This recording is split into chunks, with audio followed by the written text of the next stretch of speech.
Because God designed men and women with needs that actually their spouses can meet. And so when a person says, I don't have a happy marriage, he or she is actually saying, my needs aren't being met.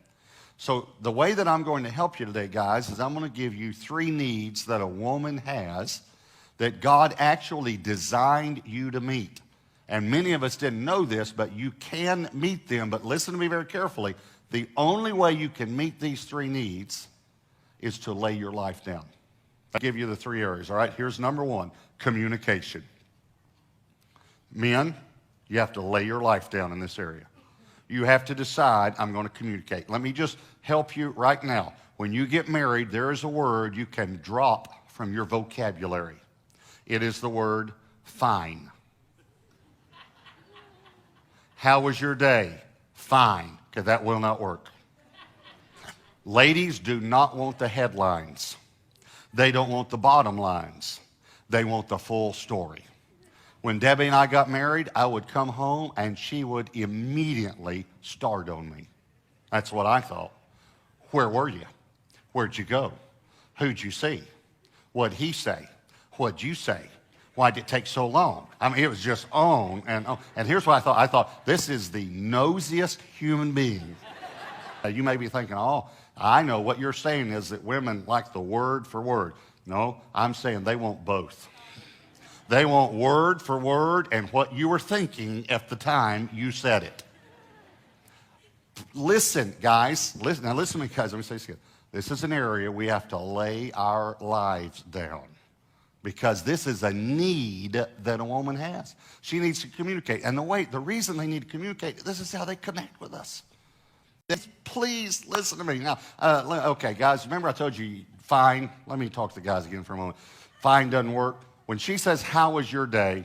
All right, let me just help you, all right? Here, you respond something like this. At 6:32, my eyes opened.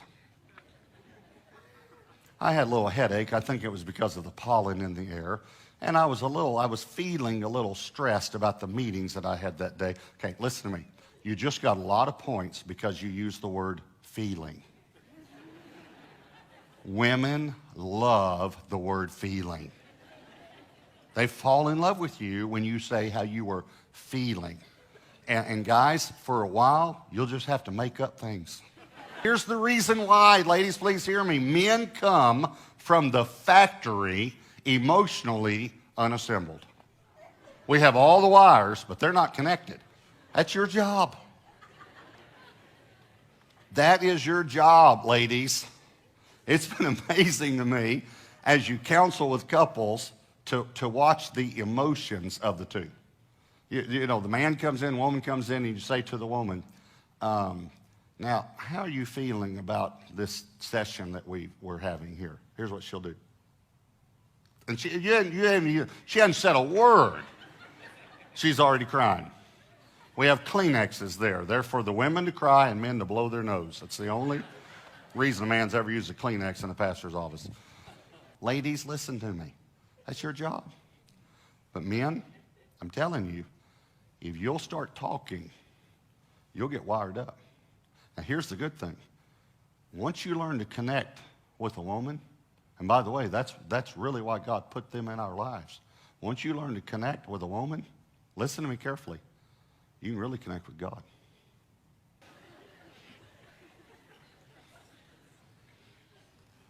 So he puts a woman there. Men, I'm telling you, if you'll lay your life down, you're meeting a need, you'll have a happy wife. You'll also have a happy life because it'll change your life. You know, and let me just say something here. Affairs are never justified. Affairs are never justified. But do you know why men and women have affairs? Men have affairs, and we're going to talk about happy husband next week. Men have affairs because a woman will honor him and give him sex. That's really the reason. Women have affairs because a man will listen to her and connect with her. That's why. And by the way, women, they'll pretend to listen to you to get sex, just to let you know. Don't be fooled. All right, so that number 1 is communication. Here's number 2, leadership. Leadership. Number 1 complaint in marriage counseling is my husband won't lead. Now, in your quiet time, God speaks something to you. He's initiating leadership. Now think about this. We are supposed to lead our wives the way Christ leads the church. Okay, can you imagine, guys, if you went to the Lord for leadership and he led you the way you lead her? If he was dominating and he put you down and he made fun of you and he criticized you and he was always critical and complaining, would you want a leader like that? Or what if he was an absent leader? What if you went to him and said, God, what do you think about this? And he said, I don't know. Oh, God gives us leadership. That's all a woman wants. She wants us to take leadership in the home. Not domination, but leadership. God designed it that way.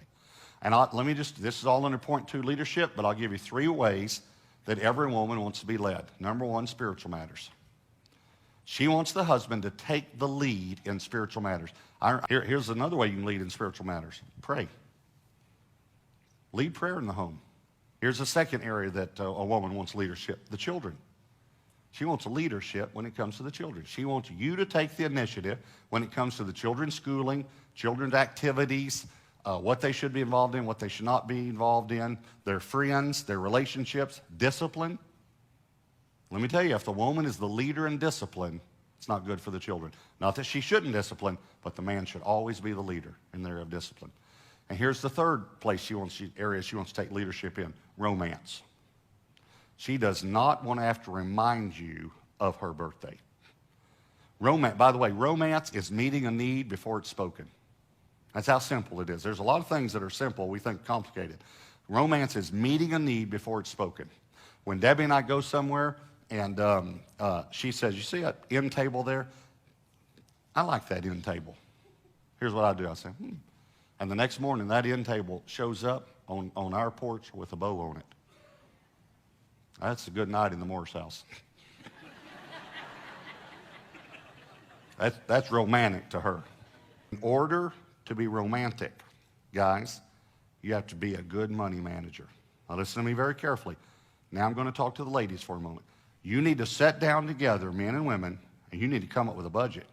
And the budget should make the financial decisions in your home, not you. Let me just tell you what to do. Guys, I'm going to give you a little secret here, okay? This is the way, happy wife, this is how you do it. You have a budget, and you live on that budget. And when she comes to you, and she starts batting those eyes, saying, can we have new furniture? You know, Jim and Mary bought new furniture. Can we have new furniture?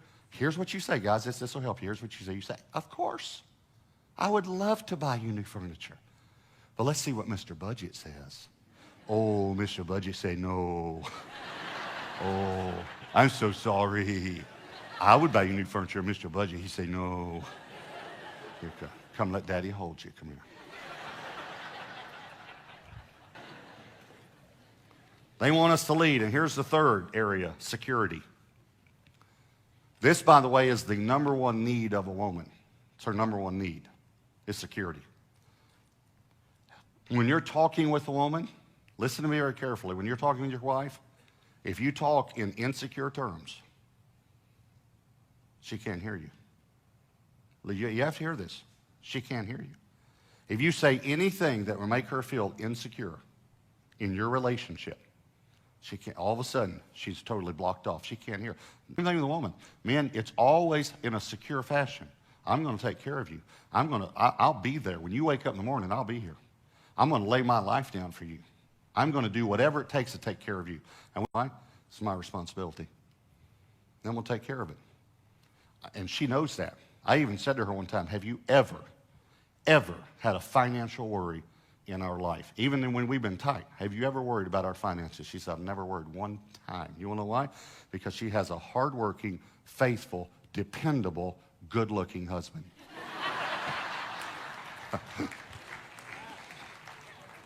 I just felt like that fit in that list. A woman needs security, emotional security.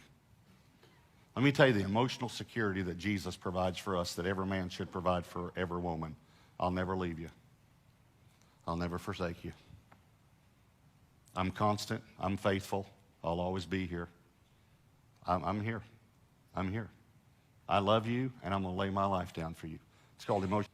Can I tell you something, men? You know what will cause your wife to fall in love with you and honor you, and that's your biggest need? Not that you sit in the recliner and bark orders, but that you get out of that recliner and you lay your life down for her. And I promise you guys, 30 years of marriage talking now. Happy wife, happy life.